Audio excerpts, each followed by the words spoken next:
welcome to my podcast. This is a podcast where I bring you inspirational stories on business and mindset to help you courageously and confidently achieve success beyond anything that you dream possible. I'm your host, Michelle Quay. I'm a visibility confidence coach and the founder of Elevate Life Coaching. Let's just say that I know a few things about overcoming seemingly impossible obstacles in life and in business. My goal is to get you out there in your world so that you can stop playing small. Welcome to the show.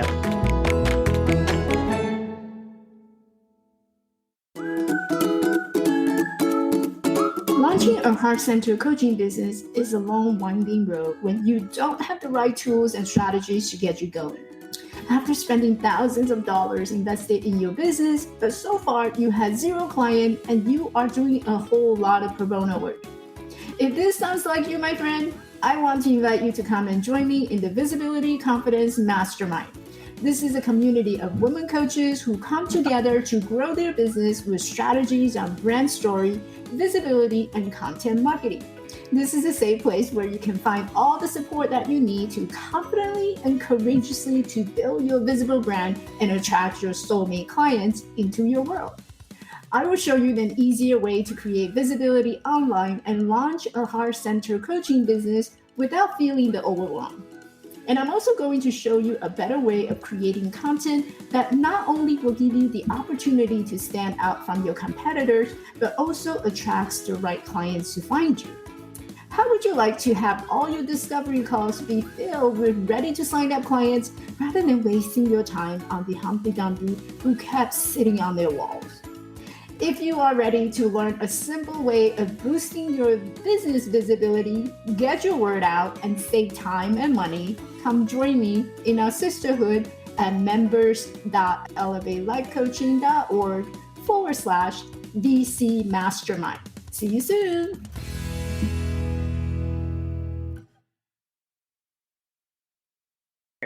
I am so thrilled today because this is a topic that is dear to my heart, and that is the topic of resiliency. And when it comes to resiliency, I believe it comes in many different ways, in many different formats in our lives. So perhaps right now you are feeling some type of energy block that's stopping you from shining. Then hopefully after hearing today's episode, you are going to get out there and start working on creating your goal and creating your dream. So welcome to the show.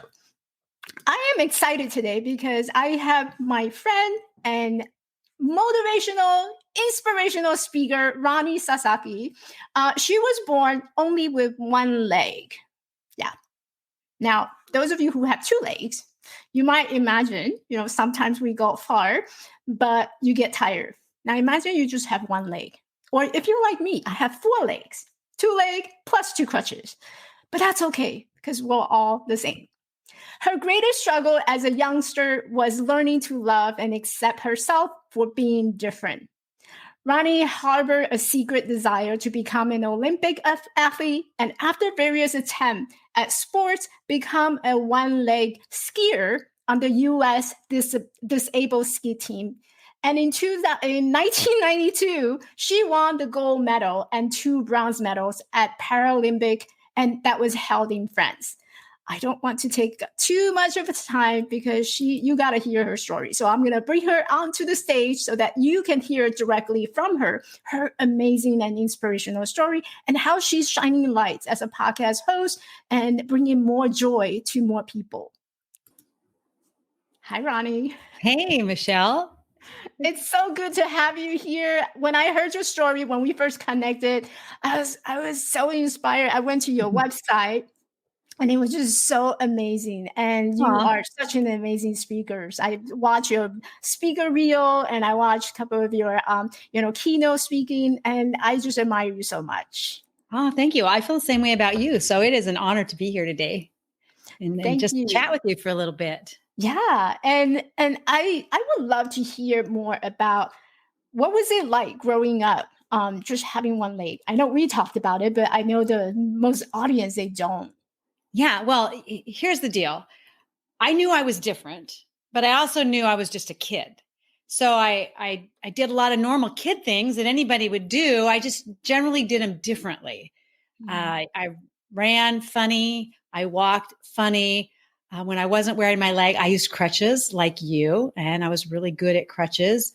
But I always knew I was different, and I always kind of felt like I had to prove to the other kids that I could do everything that they could do. And I didn't necessarily always accomplish that because there were many things that just didn't work out quite the same way. I didn't run as fast. I didn't move quite as smoothly. And I certainly looked differently, and I could take my leg off, and nobody else could do that. So I always felt, again, like I had to prove everything. Wanted to be good at sports, wanted to be popular, and felt that I was the oddball, the weirdo, if you will, the kid that was different, the kid that got stared at a lot and made fun of sometimes, teased. And I didn't like that. I really just wanted to be normal and wanted to be like all the other kids. And yet I knew I wasn't quite like them. Well, I can tell you that your personality is definitely not like others. You have that bright and positive attitude. And, for a lot of people that, having lost their leg or something that happened in their life, whether it's divorce or tragic that had happened, we get really tied to, what we don't have and not recognizing what we have. At what point in your life did you realize that you were different? Because obviously when you were growing up, it was just like, okay, so maybe this is how all the other kids look like. But so at what point did you realize that you were different?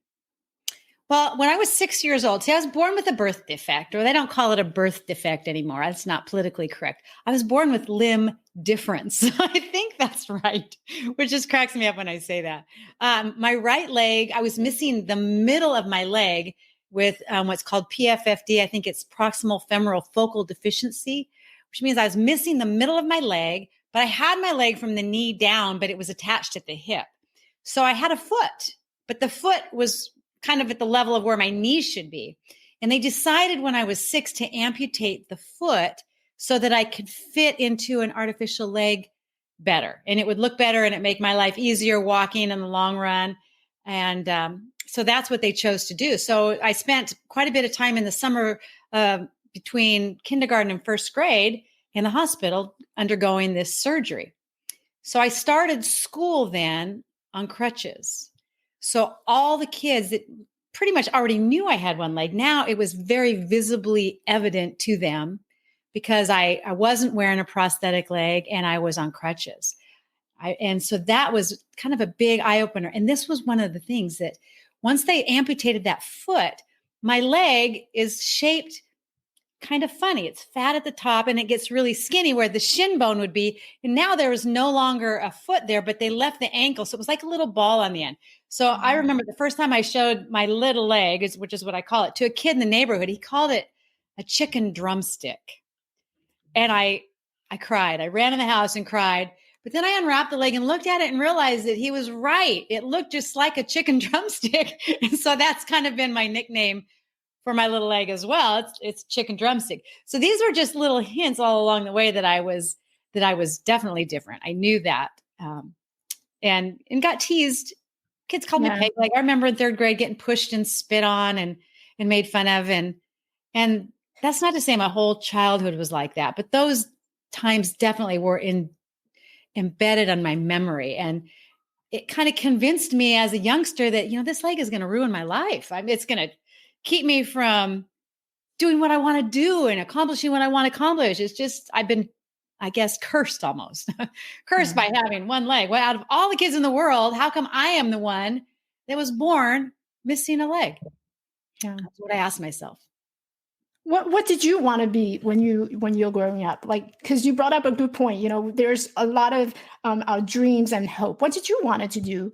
Had it not been just this one leg, the chicken drum?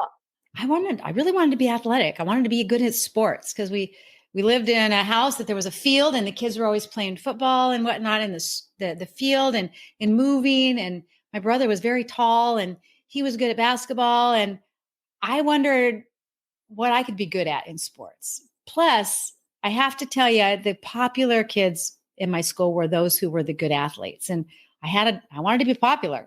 Do I dare admit that? Seems kind of shallow now looking back.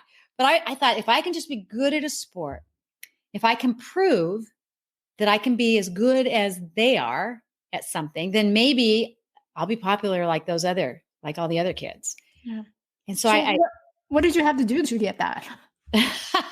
Well, I tried a lot of different things. I remember I played volleyball. I was a really good bench warmer. And my senior year, I played volleyball on one leg because I thought that would be a really cool idea. And I'd had a surgery that I couldn't quite move quickly enough. I felt with wearing my prosthetic leg. So I was really good at freaking out the other team because I'd hop out onto the court on one leg and they go, oh my goodness, she's only playing on one leg. And then they would lose their concentration and we'd get the ball back and I'd be yanked out of the game and put back on the bench. I tried a little short stint at basketball. That was really hysterical because I can't run very fast. And then I wanted to do gymnastics. I wanted to be a cheerleader, all these different things that I wanted to try to do. I would go out jogging and people would pull over. Even now to this day, if I go out walking for exercise, people will pull over and ask me if I need a ride. Like, do I look like I need a ride? And they're, well, yeah, you do. So all these different attempts to do different things and nothing seemed to really work. It gave me a lot of experience. And then one day I received a phone call from a woman who asked me if I wanted to learn how to ski. I had never thought of myself as a skier, not to say I hadn't wanted to learn to ski because I love snow. I love the mountains. My family actually snowmobiled. So I had warm clothing. I thought, well, all I got to do is put on my warm clothes and I get up to the mountain. Maybe I can learn how to ski on one ski. I'd seen some one-legged skiers on television. So I thought maybe I could do this. She also had one leg. And so she says, well, let's head up to the mountain. I'll teach you how to ski. Mm-hmm. But the biggest reason I wanted to learn how to ski was because I wanted a lift ticket because all the popular kids in my school had lift tickets hanging from their jackets. Because they wanted everybody to know that they were skiers. And we had a ski club and they would wear their jackets on Fridays during the winter, which was the ski club day. And those lift tickets would just be dangling away on their zipper. And so that's how everybody knew the skiers and the popular kids in my school. Yay, I'm going to get a lift ticket. I was so excited for that. It's a little thing that makes us happy and have the joy, right? Remembering, oh yeah, I can be among the popular kids now because I have a lift ticket. Yeah. I used to watch the Olympics and I dreamed of being an Olympic athlete, as you said in my introduction. But the sports that I always dreamed of doing was like figure skating or gymnastics, all these really what I call the pretty sports. And I'd never watched ski racing. I wanted to learn to ski, but I never had this desire to be a ski racer, nor even thought about that. But I get up to the mountain with Jan. Believe me, we weren't talking about ski racing on the first day. She said to me, right after I asked her, when do I get my lift ticket? She stopped. She looked at me. She says, Roni, you're not going to get a lift ticket today. And I was like, are you kidding me? I mean, that's why I'm here. I mean, come on. How am I going to show my face at school on Monday if I don't have a lift ticket? She says, no, you're not going to get a lift ticket today because I don't think you're going to be able to make it up the chairlift. I had visions of putting on the ski and just zooming down the hill. And she says, no, it's not going to be quite like that for you. She says, the first thing we're going to do is learn how to fall. And I said, I don't think you know who you're talking to here. I am an expert at falling. I've been doing it my whole life. She says, this is different. In skiing, there's a few reasons why you must learn how to fall. She says, the first thing is you have to learn how to fall safely so that you won't get hurt when you do fall. Because you are going to fall. She assured me that was going to happen. And she says, and then if you know that you're not going to get hurt when you fall, you'll be able to ski with more confidence because when the inevitable fall does occur, you'll be comfortable with it. And she says, and then the other reason why you need to learn how to fall is because you got to figure out how to get back up. You got to strengthen your get back up muscles. And I don't think she used those words, but that's what I have said, because I'll tell you something. I didn't have very strong get back up muscles back in those days, because I remember by the end of that first day, I was glad she had taught me how to fall, Number one, it was the only thing I perfected all day. All I did all day was get up and fall down and get up and fall down. And I was so tired that the effort of getting back up off the snow was just this paramount effort and physicality, I guess, to get back up. So I knew that I had to work on strengthening my get up muscles, which, we talk about resilience. I think that's probably I'll zoom ahead and give a little hint. Hey, that's a hint. Good clue to resilience is strengthening your get up muscles. I think it's very interesting how she had taught you to learn how to fall first before you actually think about where's my lift ticket, right? That's great. Yeah. That's the reward that you get from falling. But how do you actually get up and be open to fail, to fall? And I think, thinking back, what comes up to my mind is that there's a moment where I had to learn box jump. Like my trainer was training me to do box jump in order to strengthen the leg. And I remember when I fall a couple of times, there's that fear that start kicking in, right? So yes, we want to be open to fall, but how did you overcome that fear in between the fall? Well, I think that's where practice comes in, really. Practice and repetition of just doing it over and over and over again. Furthermore, I think that there's some acceptance of, well, okay, how do I put this into words?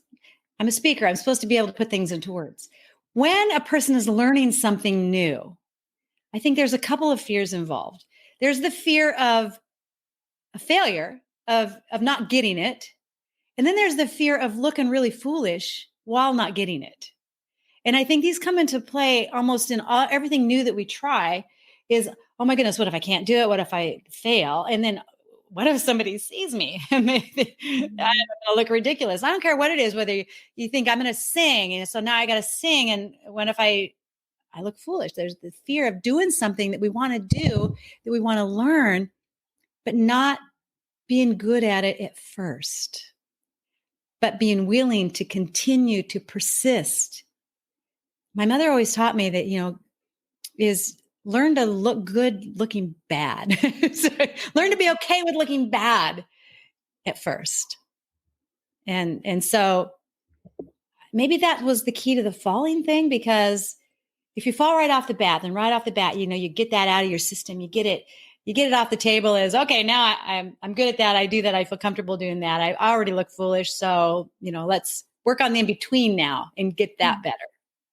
Yeah. I don't know. Does that make any sense? Yeah, it does. What comes out for me is the word, what's it called? Oh my gosh, you just slipped my mind. And I'm a speaker. So because it doesn't mean that we stumble upon our own words and thoughts, right?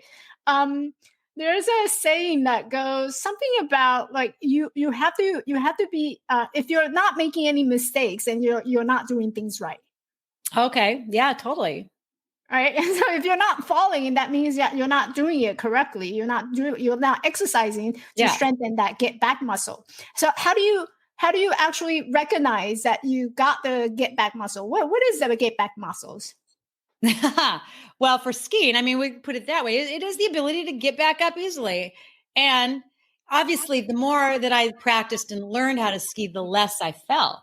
Mm-hmm. So the less I needed to be able to get back up. By the time the muscles got strong enough that it was easy to get up, it's this weird thing. It was like all of a sudden I didn't need them quite as much as before, because I had strengthened other skills and other muscles that reduce the need for those get up muscles. And so I think that's really key to learning something new. And I don't know, the other thing is, I guess, equating that falling really isn't failure. And that's a shift in the belief. And I'm using falling as a metaphor here, because clearly it's something that does happen in many activities that we do in life, physical, and skiing is just one of those things. Sometimes you're going to fall when you're skiing. I don't care how good of a skier you are. You're going to fall sometimes when you're skiing. But it's a metaphor for some of the other things that we do in life, that we often think that if this happens, then I'm a failure or I have failed. And that's the belief that I think if we can shift that, then resilience becomes such a maybe a quicker possibility. Maybe it'll happen years from now. Like years from now, you look back and you say, wow, I can see how that really led up to where I am now. But what if in the midst of that, you're laying on the ground, struggling to get back up, you realize that this is what it's all about, is getting up off the ground, that I don't have to wait years and look back, that I can see that this is the key important element into the whole process that is going to get me where I want to be. And notice it in that moment and say it's not failing. It's just part of the process. Yeah. I think part of your bio also had a keyword about accepting. And I think, I'm wondering, what is your definition of acceptance? Well, people have often told me that I'll equate the word acceptance sometimes to overcoming. And I don't think they're necessarily the same word. But people will say to me, oh, you're such an overcomer, as if I've like somehow conquered something. And I don't necessarily see it that way. Number one, I see my leg as being just who I am, part of who I am. And it's kind of made me into the person that I am. And that's where I think this whole acceptance level, it actually takes overcoming to a new level. It's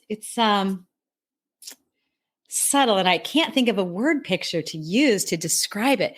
But rather than overcoming, rather than conquering having one leg, it just becomes this beautiful picture, beautiful part of the painting of my life. And to me, that acceptance is key, because I'm not always in a battle against it, right? I'm not always fighting against it. Like you would think of if you're overcoming something that you got to conquer it. Well, acceptance is accepting it in, and it becomes a part of the picture. Yeah. Acceptance feels more like lightweight. It almost felt like, sometimes I describe it as, you're dropping the huge weight on your shoulder and just feel lighter. Whereas overcoming, it really feels like you have to fight through in order to accomplish something. And it sounds like it was fighting through the difference that other people seeing you, how they see you. You walk funny, you have a prosthetic, and the fact that you are, even when you become, winning the gold medal, I'm sure a lot of people still see you quite differently. Did you get that feeling? Yeah. People will always say things like, shucks, gee, that's so cool that you do that. You're such a hero, or you're so brave, or, I have 2 legs and I don't even know how to ski, or I can't even ski. And I'm like, well, how often do you practice? Never. Well, then, just because you have 2 legs doesn't automatically allow you to become a really good skier. You still have to work at it. And it's just this kind of a little bit of a condescending attitude, just a little bit.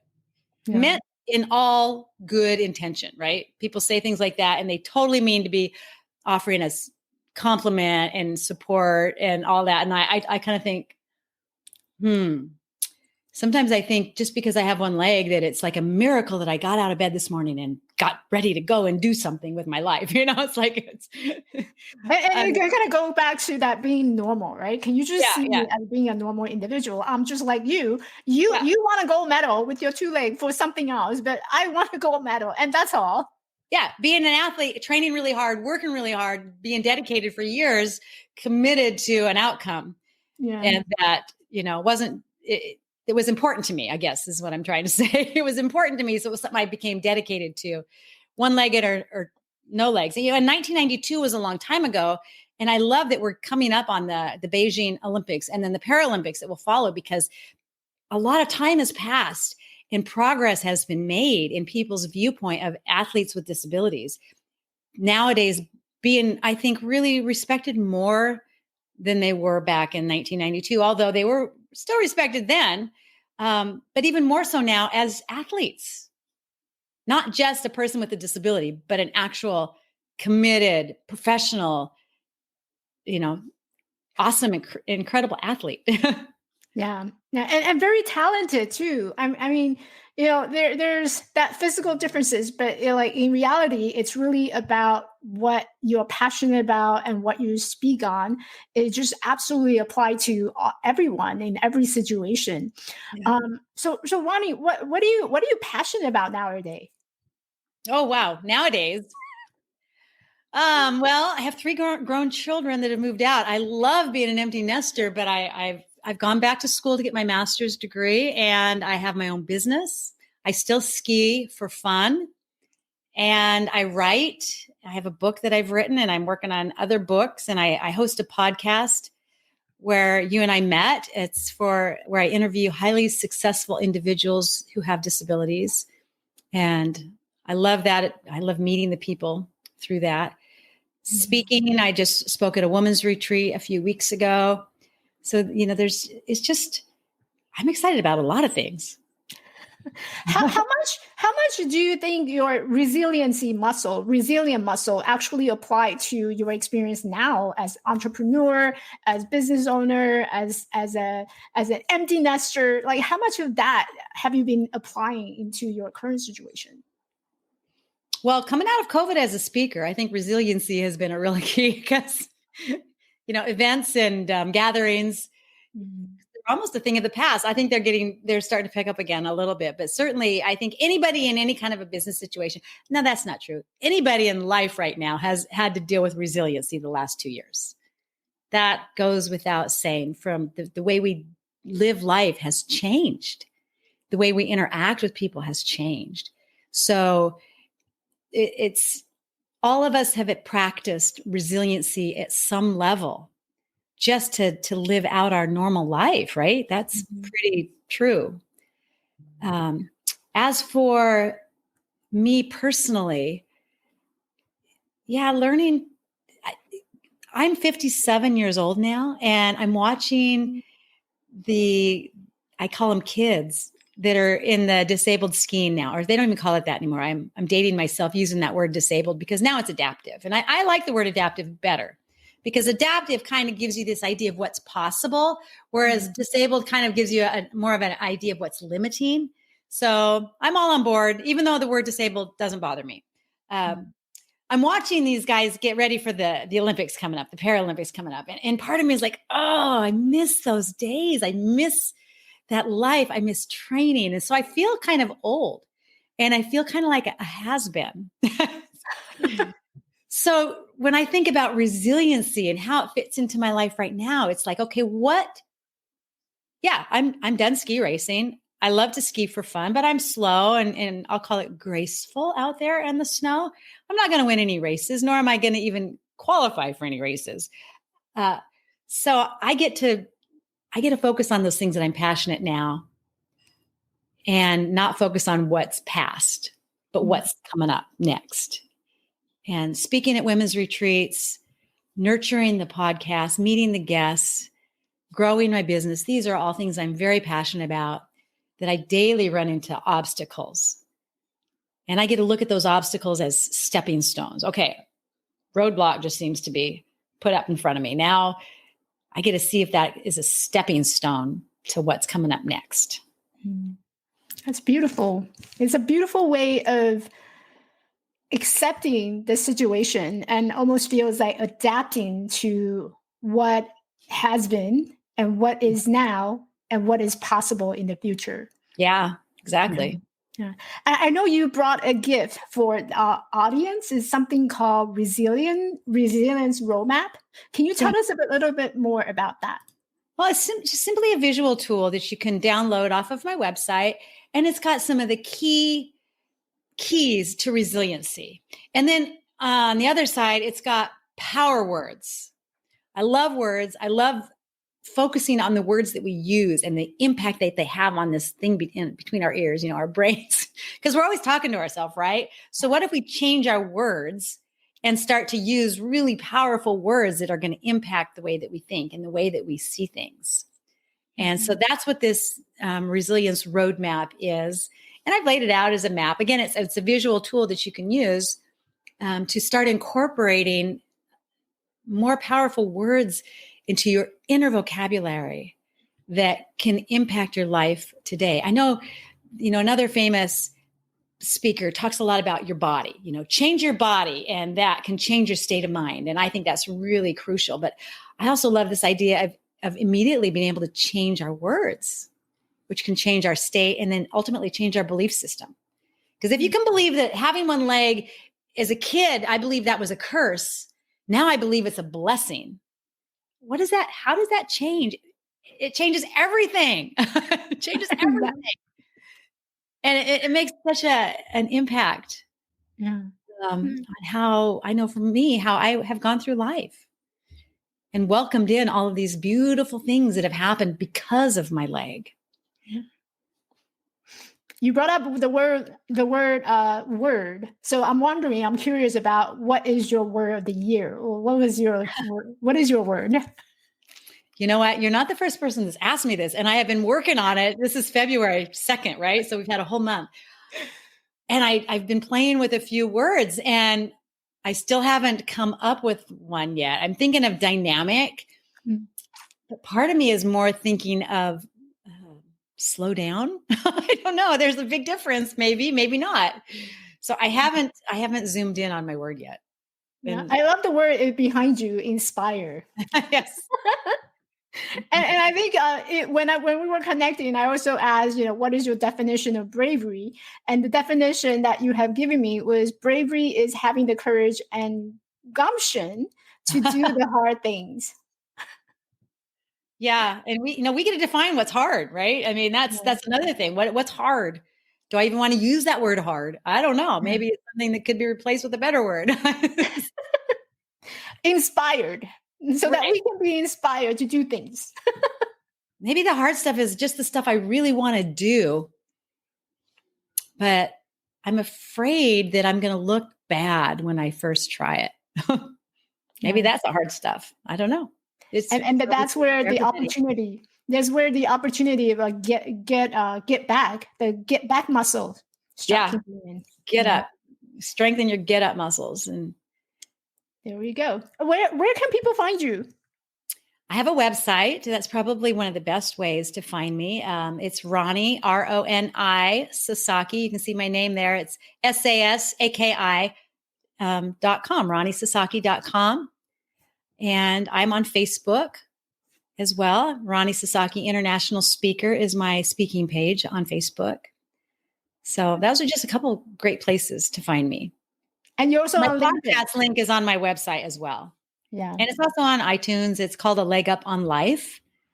And so you can find it on really all of the major podcast platforms, but it is available through my website too. Love it. Love it. And you can check out our episode on her podcast. Yes. It was just like 2 episodes ago. Yeah. Yeah. I had a good time. Any last advice or tips that you would like to share with the audience? I think that everybody, I'm going to be really general here, has something about ourselves that we would change if we could. Something that we just think, if only this were different. And a lot of times it's physical and it's something that we can't change. So my best advice or challenge really for anybody watching this is to embrace that, to accept it, to love that thing that, or maybe even surrender to it is a good word. And see it rather than as something that's limiting or something that's holding you back, is something that is a catalyst that's launching you forward into the things that are really most important to you. Because again, for me, my leg, I truly believe that it was a gift that was given to me. I became a ski racer, not in spite of having one leg, but because of having one leg. I was a Paralympian because I had one leg. Many things that I've experienced since then are because of this beautiful gift that I've been given. And if you can change your belief system around that thing that you would change if you could, and make it that thing that is that gift that you've been given, it really will impact your life. Seeing things from a curse to a blessing. Yes. Beautiful. Thank you so much, Roni, for coming to the show. I had a great time. I wish I can talk to you like for a long, long time, because I know we have so many things to talk about. And I'm so excited for you in terms of your business and all these amazing, your podcast, your great things that's going on, that's happening in your life. Oh, thank you, Michelle. I feel the same way about you. You've done some pretty incredible things as well. So thank you. We could talk for hours. Yep, it's good. Yeah, another tip, surround yourself with like-minded people. It's really important too. Exactly. And again, you can find Roni at her website, and she's got all these links, including her podcast. And also you can grab her freebie resilience roadmap directly from her website. It's a PDF file, so you can just check it out. This is something that we can all practice our get up muscles. Yeah. Thank you so much, Roni. I'm going to put you to the backstage so I can close out. All right. Thank you. Bye-bye. Bye. All right, everyone. Thank you so much for watching this episode. Hopefully you are getting to get up and go out there to practice on your get up muscle like Roni did. So if you like to follow her, please check her website out at ronisasaki.com. And she have all these amazing things. And she's an amazing speaker, by the way. So just check out her speaker reel, check out her stuff. And if you like what I'm producing here, be sure to follow me, connect with me on LinkedIn, or coming to the group, the Visibility Lounge, where I help women coaches to create their content marketing. So if you want to hear more about what I do, also check out my website at elevatelifecoaching.org, and I would be happy to connect with you. And we will see you on the next show. Bye. Hey, beautiful. Thanks for listening. Ever feel like you are out in the battle by yourself in this world? I know I did. If you found values from this podcast and you are a woman coach who is ready to launch your coaching career and looking for strategies to get seen, get heard, and get higher, I want to invite you to check out additional resources in launching your coaching business by visiting my website at elevatelifecoaching.org. This show is made possible by listeners like you. I would love for you to support me by subscribing to the podcast on your favorite platform. And don't forget to give me a thumbs up and a heartfelt review. See you at my next tea party. Bye now.